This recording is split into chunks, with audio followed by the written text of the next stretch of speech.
Hi everyone, my name is Hendrik Swanepoel and welcome to my course Using Advanced Types and Language Features in TypeScript.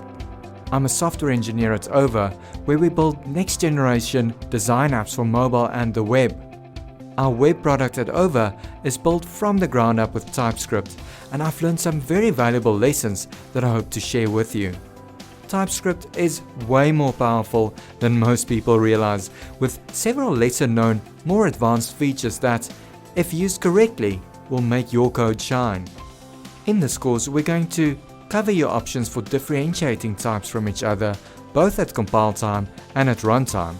We'll also take a look at generating new types from existing types, and we'll look at options to better model your code at a structural level to address concerns like breaking apart massive classes and building custom iterators. By the end of this course, you'll know how to keep your code type safe and use the best structures and types for the problem at hand in even the most tricky scenarios.